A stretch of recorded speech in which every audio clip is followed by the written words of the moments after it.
Good morning, everybody. Good morning. My name is Michael Zsoldos, and I wish you a warm welcome on this sunny March 5th morning. I don't know about you, but I was very excited to see all of that snow arrive yesterday. If you are new to the North Chapel this morning, we welcome you.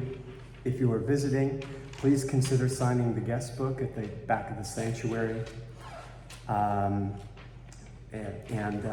Today, during today's service and after the service, masks are now optional.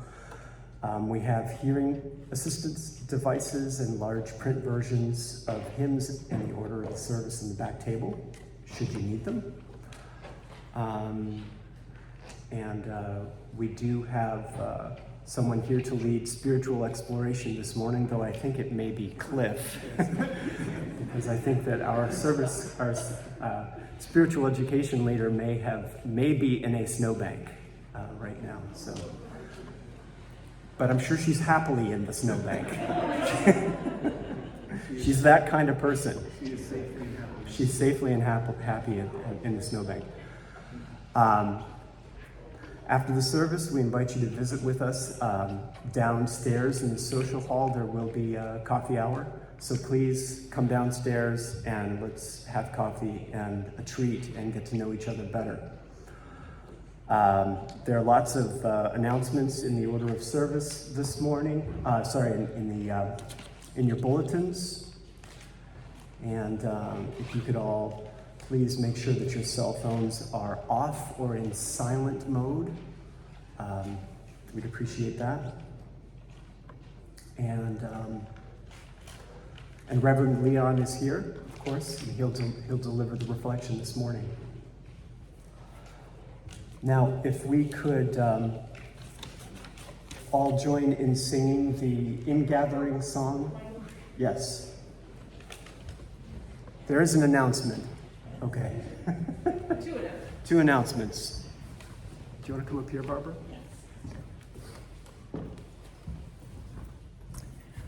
Good morning. I'm Barbara Abraham, and I will be facilitating the Women's Spirituality Group, the Cakes for the Queen of Heaven. Now, the first time I did that was 30 years ago, so I can assure you it's been updated, and it's going to be great.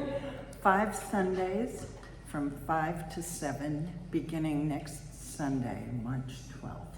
So I hope you'll join me if you have any questions. I'll be downstairs doing art. There's also a sign-up sheet in the back. Okay, thank you. Hello, I'm Diane Mellinger and the music director here. First, I have 2 announcements. First, I'm so grateful that David is here to play music for us. It is lovely to A, have a Sunday off for the choir, but B, man, it's my sort of favorite type of music. So I'm so appreciative that David's here. Secondly, it is the beginning tomorrow of the online auction. Your ability to get on and see and bid. There have been 4 of us who have been working behind the scenes for the last long time, two months anyway, to get all the donations, to ask, all the businesses and the artists and the people who are offering services.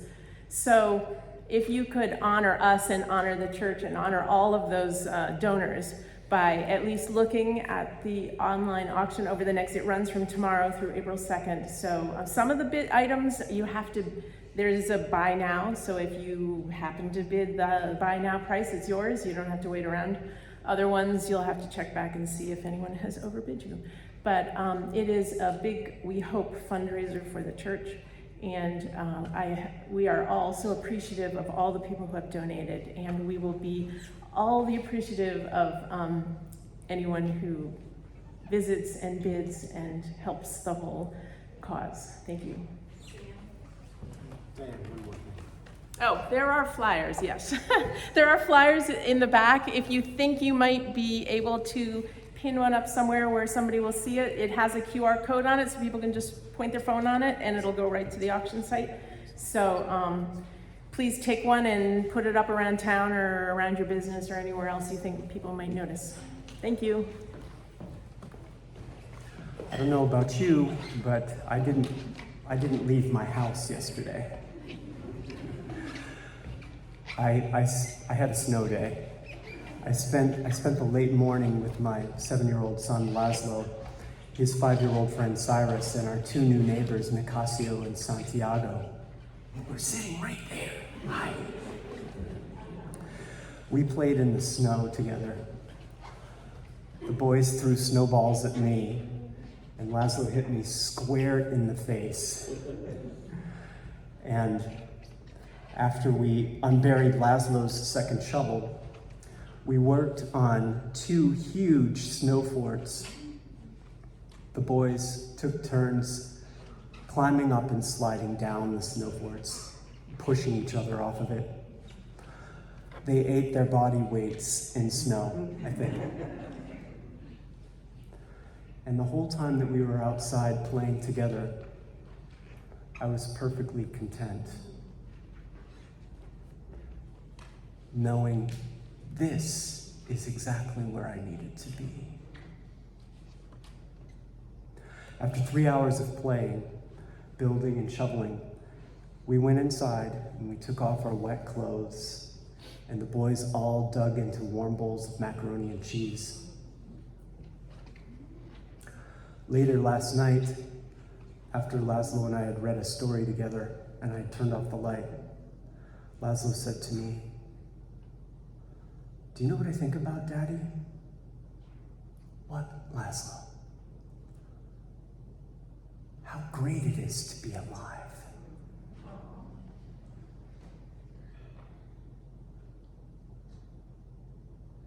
And I said, "How often do you think that?" And he said, "All the time."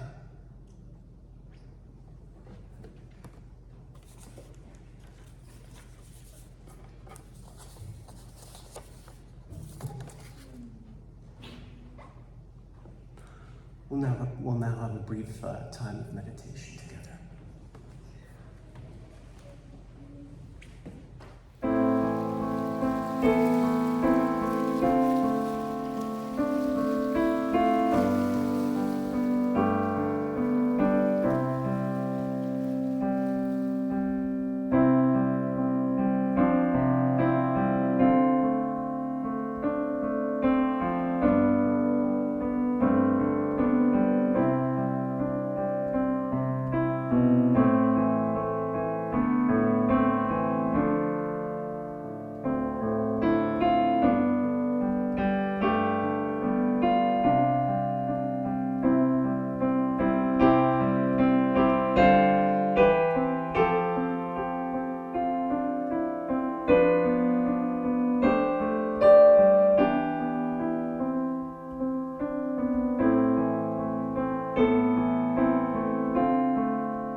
She looks so cute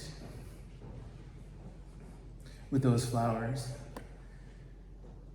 but apparently she was prepared to fight in August of 2021.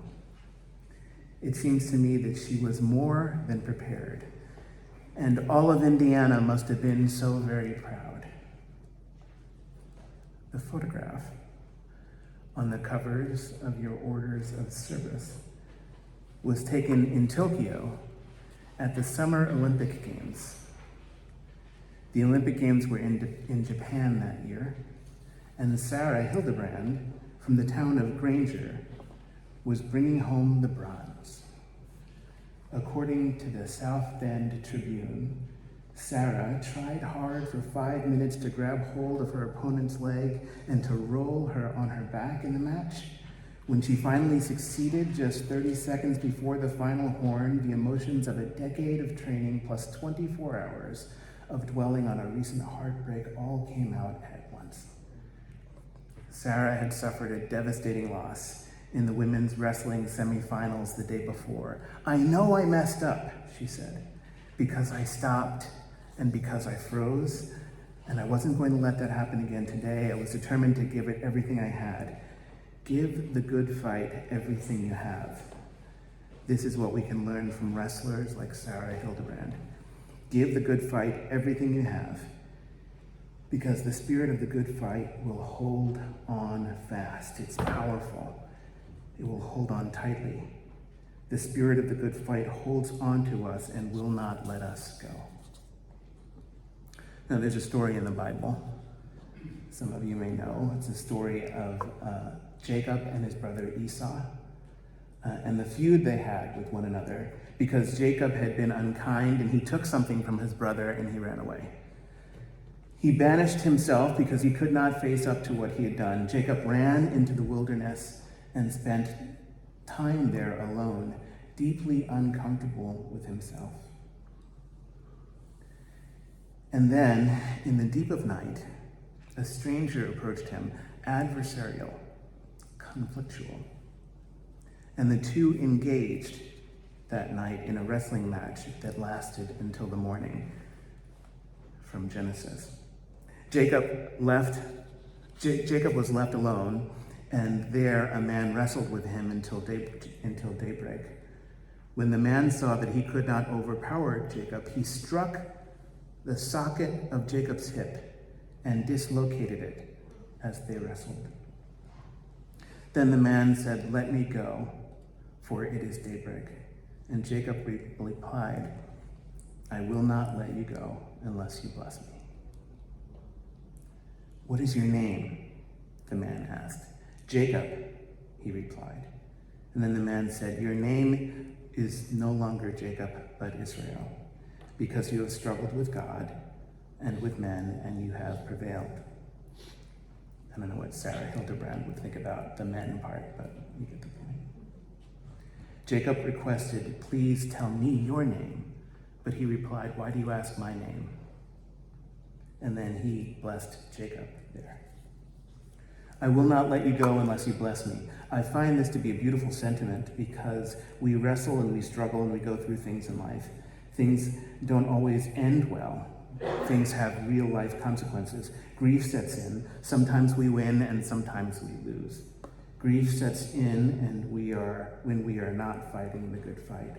And it's such a journey, this life that we're creating for ourselves. A poet writes, "I went walking yesterday. I was finding me a way to fly. And for the wind to come my way, I was busy thinking, well, maybe if I try, and so I hold out my hand, still unsure of what I might find as the rise and fall of winds recall a time I left behind, deep in my memory and so many miles away. On my first cross-country trip, I had a hip-breaking fight with one of the closest friends I have in life. It was not a good fight. It was a bad one, and there were serious consequences. We were losing one another, and he and I both knew it. So I wrote these words, this poem, my song, in an effort to heal my breaking heart, in an effort to reconcile my feelings. I wrote, "I've been talking to a friend, reminding him again to see that moving once across the sky is the sun that he and I get for free. And so I hold out my hand, if just for the warmth it might bring, and I do my best to fill my pockets at this holy offering. Deep in your memory, do you remember me? Because I don't want to lose you at all, and I feel like I'm losing." We weren't wrestling with angels. It wasn't that beautiful. It wasn't special. It wasn't pretty. It wasn't holy in any way. As they say in the movies, it didn't have the lingering sense of divinity to it. It was just a fight. 3,000 miles away from our home and in the desert of our journey, we weren't wrestling with the angels. We weren't wrestling with God. We were just having a terrible fight. I can't remember what it was about. He was constantly grinding the gears of my brand new used car, but that wasn't really the issue. I'd love to tell you that we found our way through it, but we didn't. Not on that trip. We did over time, years later, but on that trip ended in disaster. I was sure that I had lost something that was very dear to me, and I was sure that my dear friend, who is effectively my brother, I was pretty sure that my brother had taken it. He had taken something that was precious from me, something that was precious to us both. The fight started up when we were heading west, and it flared up several times. The first few times, I thought we could get over it. We both did. But over time, life showed us that we were wrong. I was really shaken by that process. I was shattered. And yet I knew deeply that we would somehow work it out. We just didn't know how long that this would take. I didn't know if I was just being idealistic. The healing did happen, but it took us several years. We remained civil and friendly along the journey, but the whole process had to run its course in its own time. There was always something missing. Even then, though, we simply would not let one another go. Now, I've had real reasons to, and he has as well, although my reasons are better than his, and his reasons are stupid. I say that half joking as a gesture of respect. I always had deepest respect for my old adversary, I still do. I wrestled with him for years, but it never felt like he was an angel. When I wrestled with him, I never felt like I was wrestling with God. When the trip was finally over and I was finally alone again, I felt like I was wrestling with the angels all of the time. I felt like I was wrestling with God because I felt helpless and I felt hopeless and unable to make things right. Fortunately for me, I didn't have to. The arc of life made things right for both of us because he and I, both of us, had done two very important things. First, we had put our hearts in an honest place, meaning that both of us chose soul level deep to be forgiving, honest, and true. Secondly, we allowed ourselves to fight the good fight, meaning that we sang faithfully the mantra, I will not let you go unless you bless me. Now, we have a hymn that we sing sometimes when our heart is in a holy place.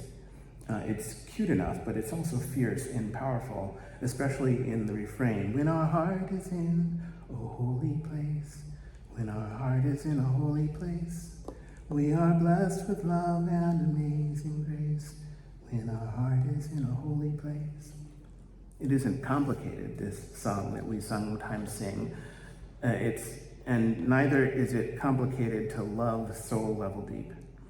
But it's hard to do it because it requires risk and intimacy. And risk and intimacy are very hard.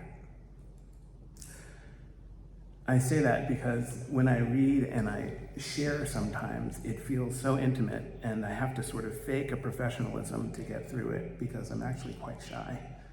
And seeing you all is a very deep and very precious thing, and I take it very seriously. But it always feels like a risk, and it always feels like an intimacy. And this is hard because it requires us to face life honestly, and life is not always as safe as I wish that it were. Putting our hearts in a holy place helps us to fight the good fight and to fight it well. Sarah Hildebrand fights the good fight. Sarah Hildebrand, the one from Granger, Indiana, not far from South Bend, not far from where I think Mary Blanton grew up, if I'm not mistaken. Not far from South Bend, the one who wrestled on the stage of the whole wide world in the Tokyo Olympics, Sarah Hildebrand fights the good fight. And the spirit of this good fight asks of us everything that we have, and that's why it's so hard for us.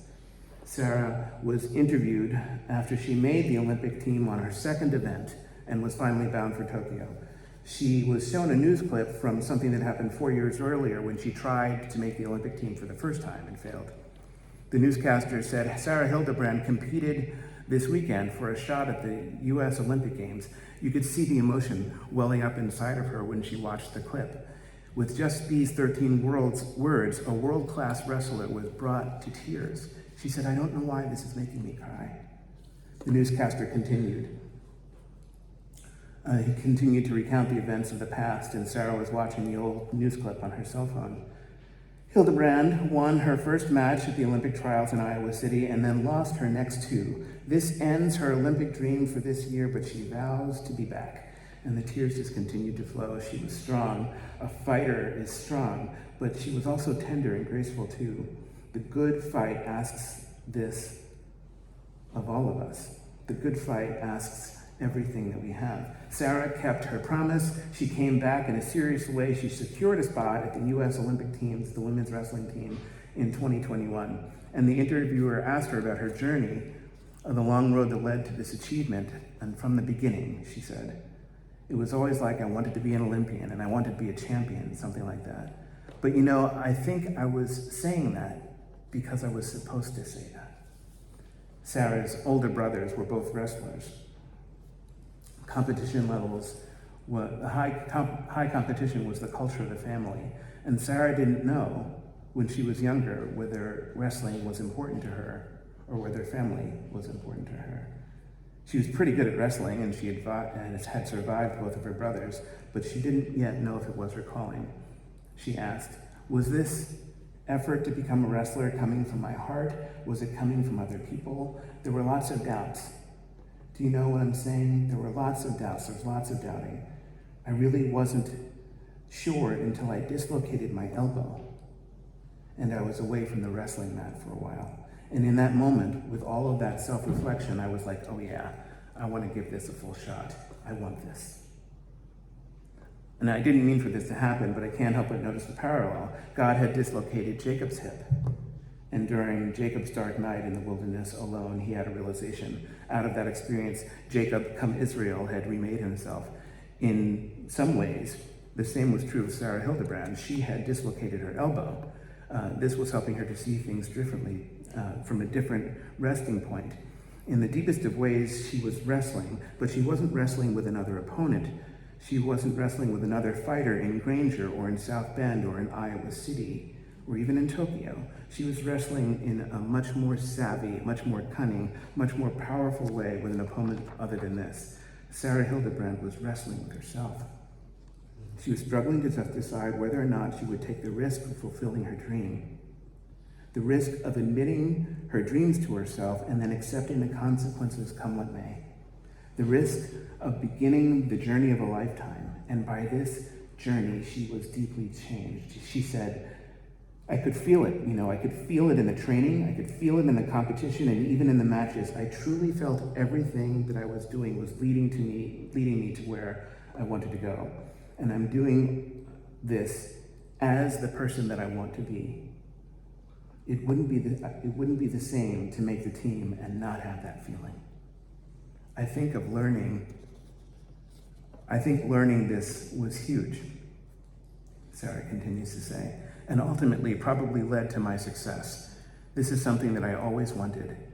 I just didn't know how to make it so. I didn't know how to make it so that it was coming from me. It makes me emotional to look back on this and to know how long the journey took and how wrestling is finally mine, my journey. It is something that is truly coming from me. It was the inner wrestling that led to her success, that allowed her to realize what she always wanted. It was an amazing thing for Sarah Hildebrand, how long the journey was, how long it took her to realize her dream, how long it took her to wrestle down her own imagination, how long it took her to walk her own journey. Give the good fight everything you have, because the good fight will hold us fast. It's powerful and it holds us tightly. The spirit of the good fight holds on to us and it will not let us go until it blesses us with some measure of success. When we choose the good fight well, that success comes to us. But unfortunately, we don't always do that. We don't always choose the good fight. Sometimes we choose the bad fight, or sometimes the bad fight chooses us in fear or in apprehension. So it's tricky. It's tricky because the good fight and the bad fight choose us in similar ways. Both hold fast, both are powerful and strong, but only one can bring us to tears in just 13 words, meaning that only one kind of fight, the good kind of fight, feeds us spiritually. Only one of them comes with flowers and with smiles that reach from ear to ear. Only one kind of fight, the good kind of fight, is beautiful in this way.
I went walking yesterday. I was finding me a way to fly. For the wind to come my way, I'm busy thinking about, well, maybe if I try, and so I hold out my hand. And that's the key, holding out one's hand. We have been dislocated, like Jacob's hip, like Sarah's elbow. We have been painfully separated from who we once were. We're sharper now, easier to anger and harder to console, but more beautiful. And we're grieving now in ways that we may not understand, but we hold fast to one another. We do not let one another go. I will not let you go unless you bless me. These words are real. Real enough for good fighters to cry. Real enough to endure the winter and flower into spring. As we turn to heal ourselves, unmasking and newly face to face. May we be gentle enough with ourselves and with one another to emerge from this COVID wrestling match wholeheartedly and renewed. May we begin the journey back into community with beauty and with grace. May we wrestle respectfully and bravely enough to offer flowers. May it be so. Blessed be, and amen. They say it snowed last night. I didn't notice. But a 7-year-old friend of mine did and built snow forts in his backyard with his father and talked about the beauty of life and the opportunity to notice each and every day. May we join with Jacob and with Sarah and with the better angels of our nature in a wrestling match that leads us to a more beautiful, more powerful, and more exquisite place. May we allow life's challenges and confrontations to soften our hearts and strengthen our souls. May it be so. Blessings and be well.